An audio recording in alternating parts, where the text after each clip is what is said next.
Hello friends, మన all educational update ఛానల్కి స్వాగతం. ఆంధ్రప్రదేశ్ రాష్ట్రంలో ఇక ఏటా డిఎస్సి నిర్వహిస్తామని, ఎన్ని ఖాళీలు ఉంటే అన్నిటికీ నోటిఫికేషన్ ఇస్తామని ముఖ్యమంత్రి చంద్రబాబు నాయుడు ప్రకటించారు.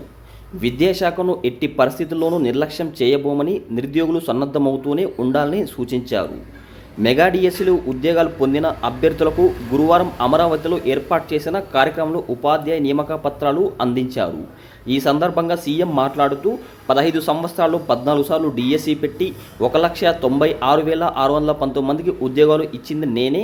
మెగా డిఎస్సీపై తొలి సంతకం చేసి 15,941 ఉద్యోగాలు భర్తీ చేశాం అని వివరించారు. ఈ విధంగా ఆంధ్రప్రదేశ్ రాష్ట్రంలో ఇక నుంచి ప్రతి ఏటా ఎన్ని టీచర్ పోస్టులు ఖాళీలు ఉంటే అన్ని పోస్టులకు డిఎస్సీ నోటిఫికేషన్ విడుదల చేస్తామని చెప్పి క్లియర్గా న్యూస్ అయితే రావడం జరిగింది. ప్రతిరోజు న్యూస్ పేపర్లు, అన్ని న్యూస్ పేపర్లు వచ్చిన విద్యా ఉద్యోగ సమాచారం కొరకు ప్రతి ఒక్కరూ ఆల్ ఎడ్యుకేషనల్ అప్డేట్స్ అనే టెలిగ్రామ్ ఛానల్లో జాయిన్ అవ్వండి. లింక్ అయితే వీడియో క్రింద డిస్క్రిప్షన్ లింక్ ఉంటుంది.